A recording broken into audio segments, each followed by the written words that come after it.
Johnny Lippiett here again, coming at you into cyberspace, into the world of ether and internet for my exciting installment number 7 of internet vlogging, jazz, saxophone and all things nerdy, geeky and utterly uninteresting to anyone else who doesn't play the saxophone.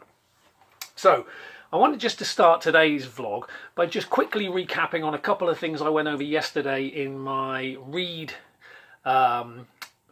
dissertation, if you will. I was talking about reeds and balancing reeds, and if you watch the vlog from yesterday, I was talking about using a bit of sandpaper on either side of the reed, and how sometimes just the symmetry of the reed vibrating evenly can get a reed that doesn't seem to want to play to work really well. And I was talking about, for me anyway, getting any reed, whether it's a Rico, a Van Doren, a Selma, anything really. I could show you boxes of reeds I've got. Some I've never even heard of. The one I had yesterday I've never heard of. And I was showing you yesterday how I was balancing them, and on the 2 I showed yesterday I needed just to shave a little bit off this side. Sometimes it might be the right side, sometimes it might be the left side. But I put some links in the video below yesterday, some really good books that I forgot to mention. One book that's really worth checking out if you haven't got it is Dave Liebman, Developing a Personal Saxophone Sound, and the other is Larry Teal, the saxophonist, the saxophone, playing the saxophone or something like that, by Larry Teal. But the other thing that I just wanted to really reiterate that maybe I didn't quite get across yesterday is there is no wrong or right with any of this stuff, and the journey of learning about it for yourself is really where the magic lies with this stuff. And I think sometimes independent investigation of the truth and finding these things out, like I was saying yesterday, for me I found that getting hard reeds and shaving them down so that they worked great for me was better than buying a soft reed. But there's no right or wrong answers, okay? Like we said yesterday, George Garzone plays a 10-star link, Walt Weibscoff plays a 5-star link. Steve Lacey was somebody who I believe played like a 12-star link, a huge big tip opening with very soft reeds. And there's simply no right or wrong with any of this stuff. If you ask David Fathead Newman about his approach to the saxophone, it would be very different to Eugene Russo's approach to the saxophone. And one of the things I'm hoping to get across in these videos is that there's no right or wrong with any of this. There's only the way that's right for you, okay? And it's the same with mouthpieces.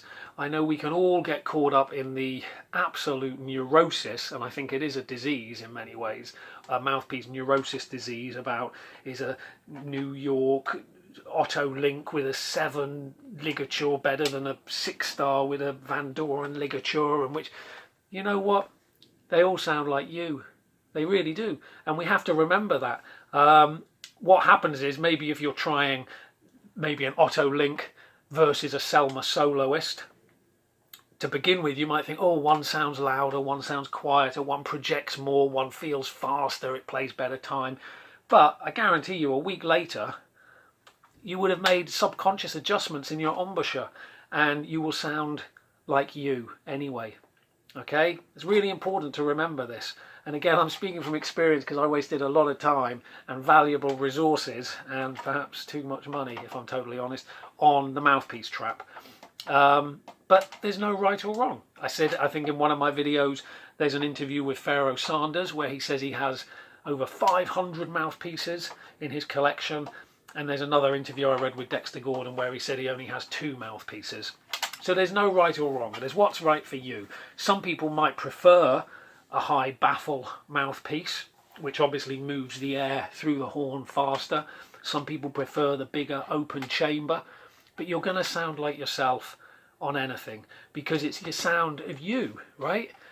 And like we were talking about on lesson 4, I think, the blues and the emotion of music, your personality is going to come through on the horn no matter what reed or mouthpiece you use.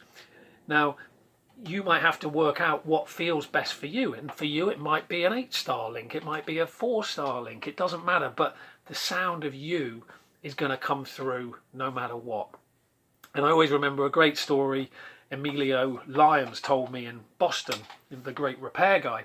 He said he remembers Stan Getz being in the shop one day and there was about 10 saxophone players, and they all assembled their horns, each with different mouthpieces and different reeds and different ligatures, and Stan Getz went down the line and played everyone's horn and mouthpiece, and he sounded exactly like Stan Getz on every single one of them. Okay, now we know as a saxophone player, we think, oh no, this one might sound different, this one might feel better. I saw Bergonzi a while ago at the Jazz Standard, and he was changing mouthpieces in between songs on the gig, right?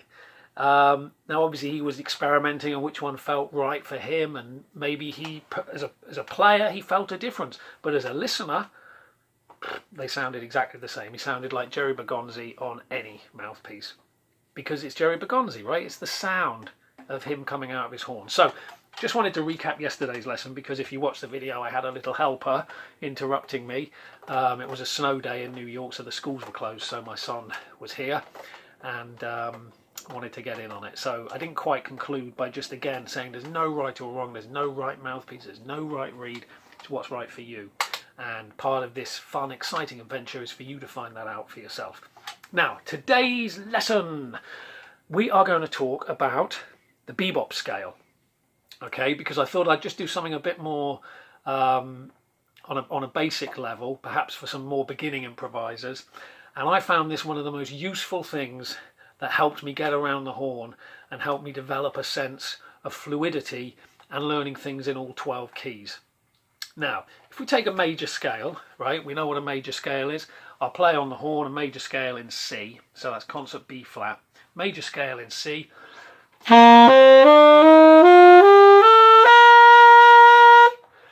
Now what I'm going to do to make it the Be-Bop scale is put the flat 7 in and the major 7, so it's got that chromatic passing tone. That's the passing tone there between the major 7 and the 6.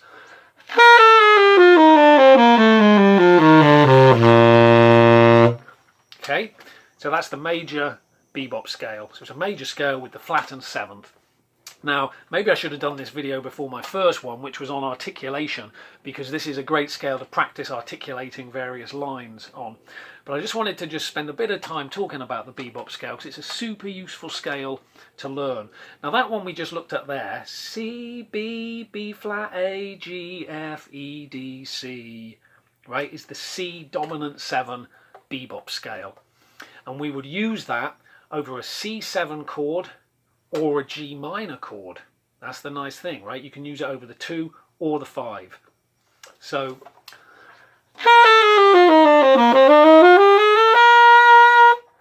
now one very good thing to practice with these scales is get used to practicing from the root to the root, which is what we just did there. Get used to practicing them from the 7th to the 7th.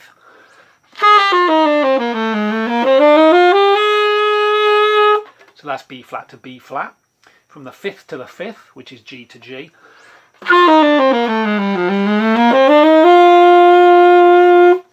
And the 3rd to the 3rd, which is E to E.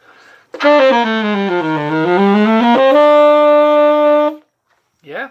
So we're taking the Be-Bop scale and we're just practicing it root to root, 7th to 7th, 5th to 5th, and 3rd to 3rd. But that's a super good thing to practice, right? Starting it on those different degree notes. And what you'll find by doing that is it just helps you get around the horn a bit better. Often when we're practicing a C scale, we might not start on that high E.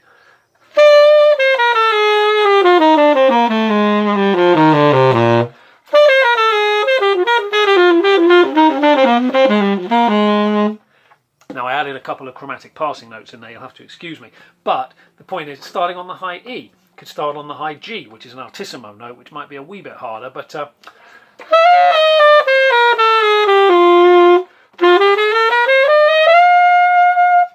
right, and then if you're an advanced saxophone player, start up in the altissimo.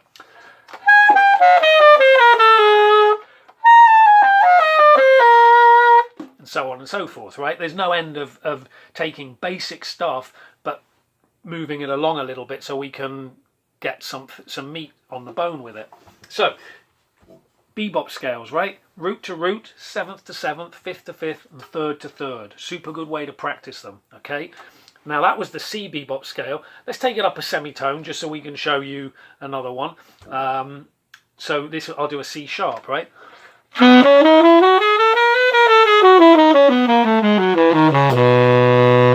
So that was root to root. Now 7th to 7th.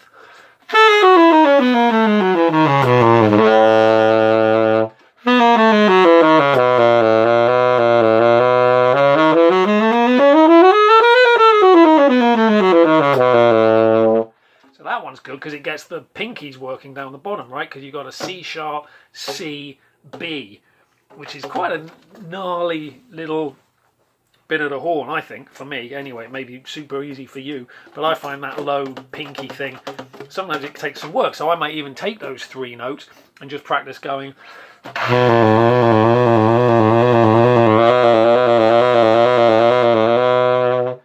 maybe with a subtone, then a full tone, but just getting used to that feeling. And then, so if we took that scale 5th to 5th,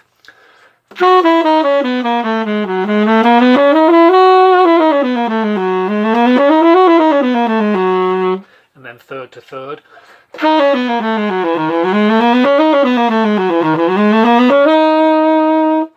okay.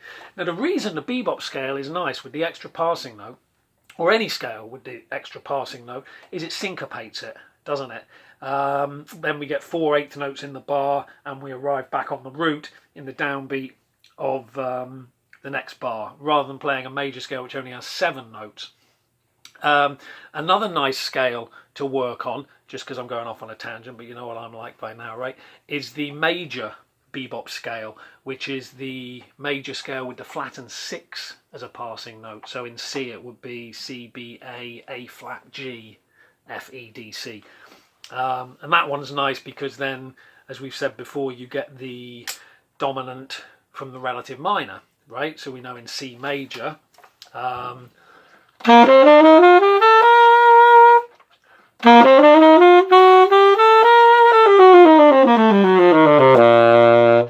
putting the A flat in there, we can then get the chord of an E7, which is the relative 5th chord from the minor, right? So when you hear ideas, like you often hear things,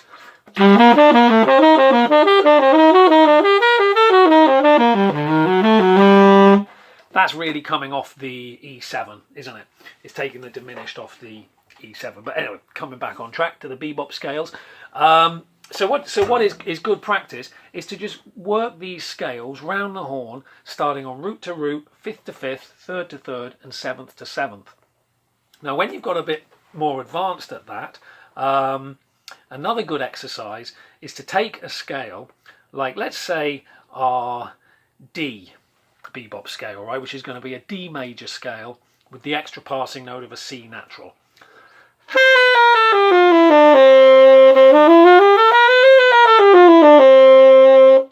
Okay, so that's a D7.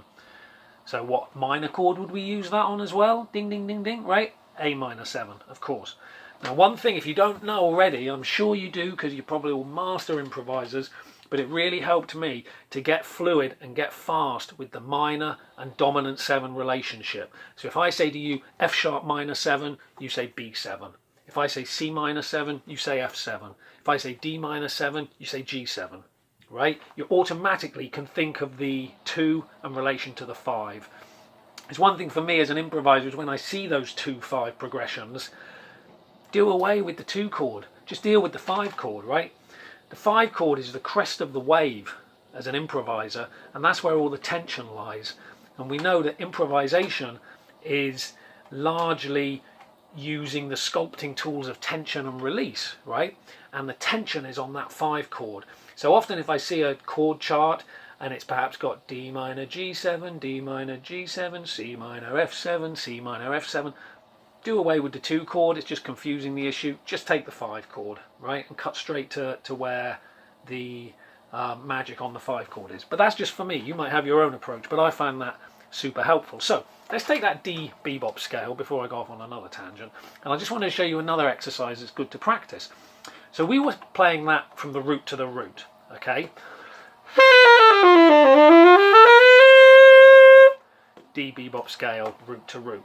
Now, if I'm on a side D, high side D with the palm key, right, that could also be the 3rd of a B flat scale, couldn't it, right? A B flat bebop scale.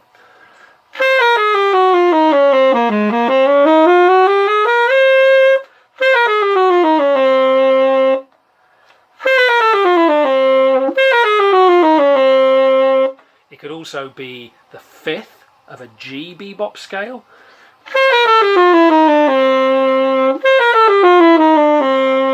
And it's also the seventh of an E bebop scale.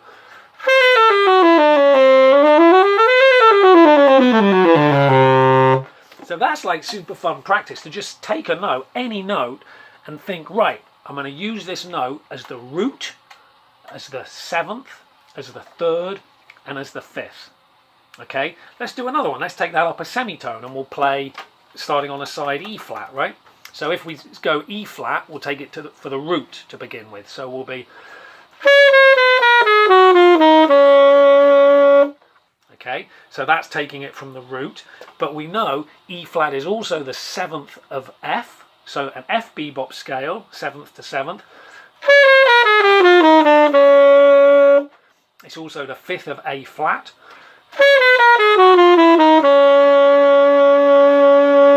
Okay, you see where we're going with this, right? So we've got the third, we've got the fifth, we've got the seventh, and we've got the root, right? So it's super good to get used to practicing these, so we can get around the horn a bit faster. And when we start on a note, so if we saw E7 going to G7, all we have to do, if we wanted to start on that same note,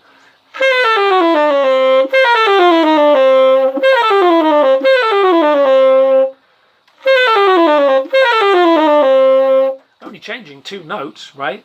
But it's the same premise we're working on, of just starting that on there. So these bebop scales are super useful, I think, for me anyway, and it's really useful to practice playing these and getting used to the feeling. And the other thing that's useful with the bebop scale that's worth talking about is that it goes super nicely, I think, hand in hand with the blues scale. So if we were taking a C bebop scale, C, B natural, B flat, A, G, F, E, D, C, we know that's for C7, but we also know it's G minor 7. So if we're playing our G blues scale,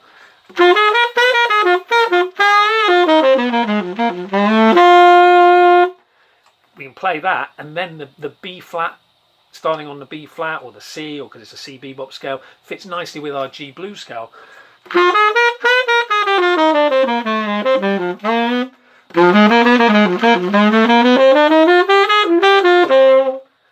See, so I'm just playing a C bebop scale with my G blues scale and getting that passing note, because it's about the chromatic passing notes, really. If we take a lick like...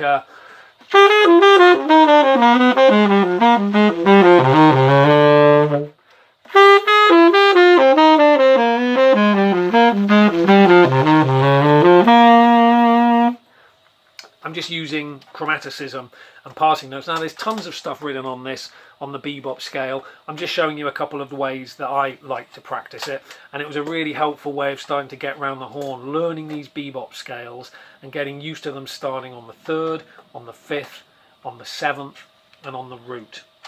Super useful stuff to work on. Okay, now if you are at a slightly more advanced stage, then, like I say, try mixing it up with the chromaticism. Start taking a line and playing it in different keys. So if you had a lick like a...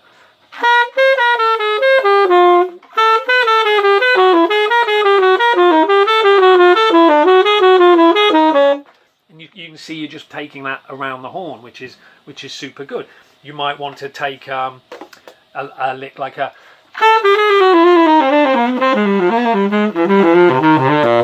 something like that, which is using enclosure to get those chord tones from the bebop scale.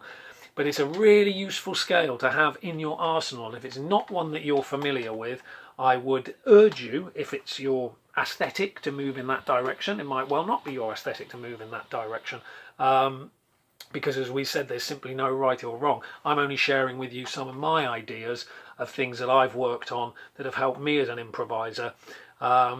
You know, I love the bebop thing. I guess I'm a sucker for it. Some people say it's old hat and passe and cliche.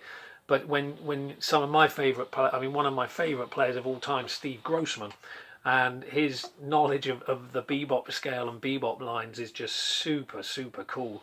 And you can hear the attack he has on that. And we know Grossman was just the melding of Coltrane and Rollins, really. That was Grossman's thing, and he does it so well. And his double time playing just knocks your socks off, right? But when you hear players like that, you know in their playing they've just got that stuff down. It's a given, right? As we've said with the modern players as well. We love people like we said, Chris Cheek, Seamus Blake, Donny McCaslin, Walt Weibscoff, Tim Armacost. I mean, there's a million names. I'm probably leaving them out. Chris Potter. I mean, names are just coming into my head as I'm saying them. But this is stuff that you know they've got down years ago, and it gives them the platform from which to work. So I think it's really useful learning these bebop scales, getting used to seeing how they apply over the 2/5 progression. Again, practice sitting at the piano. As I said in an earlier lesson, if you don't play the piano already, try and just learn some basic harmony, even if it's just a root note in the left hand and a third and a seventh in the right hand, seeing how that harmony moves and how the thirds and the sevenths resolve, because as a saxophone player it really helps us to play changes. If we take a 2-5-1 in C, for example,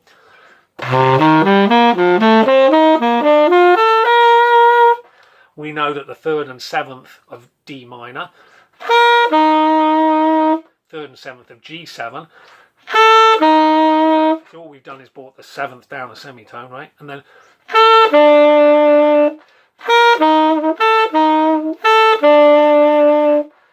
and when you sit and do that on the piano, it becomes really obvious. And there's always the great story that I love when somebody said to Miles Davis once, "How can I be a better trumpet player?" And he said, "Buy yourself a piano." It's true, right? And I love the trumpet too. I mean, as a saxophone player, hopefully we like just to think of ourselves as a musician. So it doesn't matter what instrument people express themselves on. We're trying just to assimilate their message, whether it's Miles Davis, whether it's Woody Shaw, whether it's Charles Tolliver, whether it's Bobby Timmons, whether it's Gene Harris, whether it's Les McCann, whether it's Cannonball Adderley, Eddie Harris, Etta Jones, Nancy Wilson, Aretha Franklin, Ray Charles, Hank Crawford, Rusty Bryant. I mean, there's just so many names, and these are just people that have influenced me. As I've said in the other video, I love the bluesy thing, so that was my angle into it, listening to a lot of those bluesy players. You might be into free stuff, you might love Evan Parker and Frank Grakowski, and I mean, whatever you're into, right? It's like food. If we all went out for dinner, if I took 100 people from the internet and we all went out to dinner to an all-you-can-eat buffet, I guarantee we'd all have different stuff on our plate, right? So some people are vegetarians, some people are vegan, some people have gluten allergies, some people have dairy intolerances. So everyone makes up their own plate and platter from the things that interest them. And it might be that you're a jazz student, perhaps, and you know what? You don't even like Charlie Parker, right? You might listen to Charlie Parker and it doesn't do anything for you. And you're forcing yourself to like it because you think you have to. But maybe you really like the Rolling Stones and the Beach Boys and Jimi Hendrix, and that's where you feel at home. And you know what? If that's the case, you owe it to yourself to listen more to the Beach Boys, Jimi Hendrix and the Rolling Stones, because you'll be truer to your nature, right?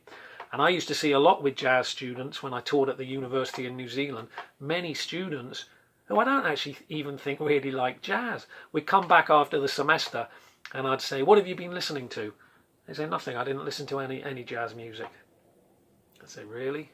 You're paying all this money and you're not even listening to the music? I don't think you like it very much." But that's fine if you don't like it very much. There's nothing wrong with that, right? But what we do need to do is find out what we do like, okay? So, Johnny Lippiett signing out again. This was vlog number 7.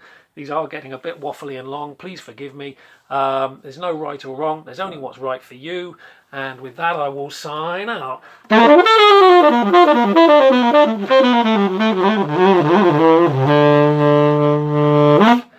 Thank you. Adios. And I will see you tomorrow.